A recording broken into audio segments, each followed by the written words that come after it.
இந்து சமய அறநிலையம். இந்த அரசு எதிர்வரும் 5 ஆண்டுகளில் 3000 திருக்கோயிலுக்கு திருப்பணி செய்து விழா நடத்திடும். 250 திருக்குளங்கள் மற்றும் 75 மரத்தேர்களை சீரமைக்கும் திட்டமிட்டு உள்ளது.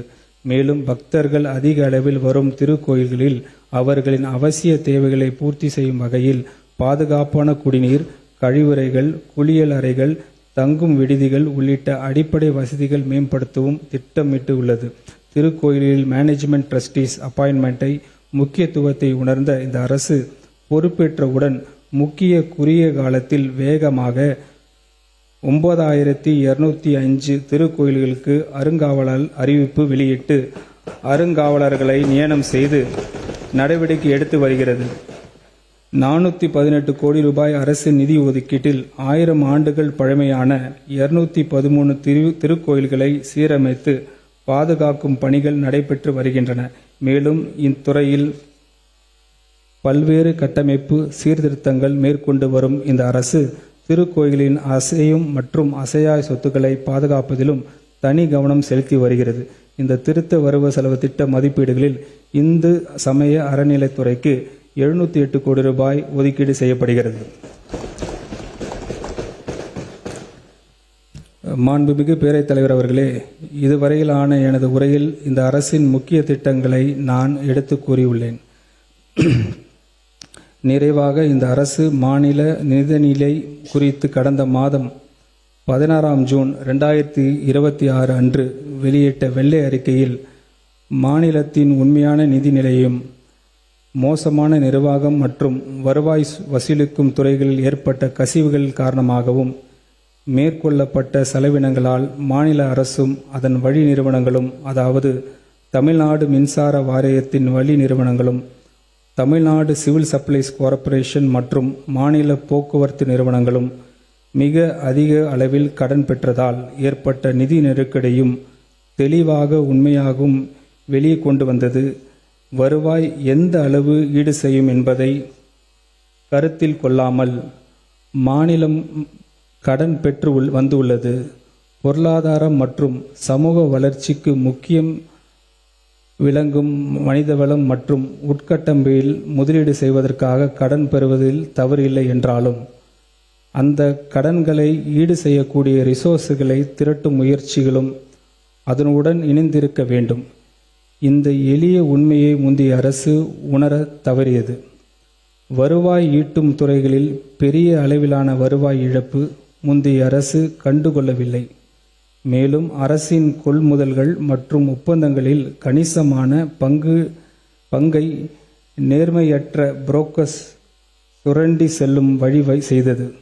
நமது மாண்புமிகு தமிழ்நாடு முதலமைச்சர் தலைமையிலான அரசு அமைந்தவுடன் வருவாய் மற்றும் செலவினம் ஆகிய இரு பங்குகளிலும் ஏற்பட்ட கசிவுகளை அடைக்க நாங்கள் தொடர்ச்சியான முயற்சிகள் எடுத்திருக்கிறோம். இதன் மூலம் வருவாய் இனத்தில் இதுவரை குறைந்தபட்சம் 1500 கோடி ரூபாய் வருவாய் உருவாக்க மாநில அரசு முடித்துள்ளது. மேலும் அரசின் கொள்முதல் மற்றும் ஒப்பந்தங்களில் ஏற்படும் வேஸ்ட் செலவினங்கள் குறைவதன் காரணமாக செலவினத்திலும் பெரிய அளவில் சேமிப்பு உருவாக்கும் என எதிர்பார்க்கிறோம். வெள்ளை அறிக்கையை நான் வெளியிட்ட போது கூறியது இங்கு மீண்டும் வலியுறுத்த விரும்புகிறேன். நமது மாண்புமிகு முதலமைச்சர் அவர்கள் தொலைநோக்கு தலைமையிலான கீழ் இயங்கும் இந்த அரசு மாணவர்களுக்கான இலவச கல்வி மற்றும் உதவித்தொகைகள், தொழில் முனைவோருக்கு தொழில் மற்றும் உற்பத்தியை தொடங்குவதற்கு வழங்கப்படும் மானியங்கள், பொது விநியோக திட்ட மானியங்கள், ஏழைகளுக்கான இலவச வீட்டு வசதி போன்ற நலத்திட்டங்கள் வெறும் நலத்திட்டங்கள் மட்டுமல்ல, மாறாக நீண்டகால பொருளாதார வளர்ச்சியும் முன்னேற்றத்தையும் இயக்கும் மனித மற்றும் சமூக மூலதனத்தில் செயல்பாடும் முதலீடுகள் என்று நம்புகிறது. உண்மையில் கடந்த 30 ஆண்டுகளாக அமலில் உள்ள பொதுநல திட்டங்களில் பெரும்பாலான திட்டங்கள் இந்த அரசு தொடர்ந்து செயல்படுத்தி வருவதுடன் அவற்றை மேலும் எக்ஸ்டெண்ட் செய்யும் திட்டமிட்டுள்ளது.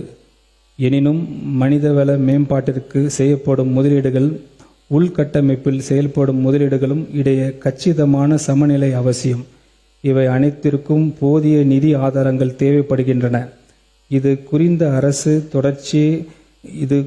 அரசு தொடர்ச்சியாக முயற்சி எடுக்காவிட்டால் நலத்திட்டங்களை எந்தவித தடங்களும் இல்லாமல் தொடர்வது இயலாத ஒன்றாகிவிடும். நான் ஏற்கனவே குறிப்பிட்டபடி கூடுதல் வருவாய் ஈட்டுவதற்கு இந்த அரசு பல முன்முயற்சிகளை எடுத்து வருகிறது. அதன் விளைவாக 15,000 கோடி ரூபாய் கூடுதல் வருவாய் நம்மால் அடைய முடியும். மேலும் புகழ்பெற்ற பொருளாதார நிபுணர் திரு மோன்டிக் சிங் அல்வாலியா அவர்களின் தலைமையில் ஒரு உயர்ந்த வருவாய் மேம்பாட்டு குழுவை நாங்கள் அமைத்துள்ளோம். மாநிலத்தின் மக்கள் நலத்திட்டங்கள் மூலமாக வழங்கும் சேவைகளின் திறனை மேம்படுத்துவதன் மூலம் செலவினத்தை சீரமைத்து குறித்தும் அனைத்து நலத்திட்டங்களையும் அத்திட்ட பயனாளிகள் மீதான நேர்மையான தாக்கத்தை மதிப்பீட்டு மறு ஆய்வு செய்வது குறித்தும் அரசின் திட்டங்கள் தேவைப்படும் அனைத்து மக்களுக்கும் உண்மையிலேயே பயன்பெறுவதை உறுதி செய்வது குறித்தும் மாநில அரசுக்கு ஆலோசனை வழங்குவதற்காக இது போன்ற ஒரு உயர்நிலை செலவின சீர்திருத்த குழுவை நாங்கள் அமைக்க உள்ளோம்.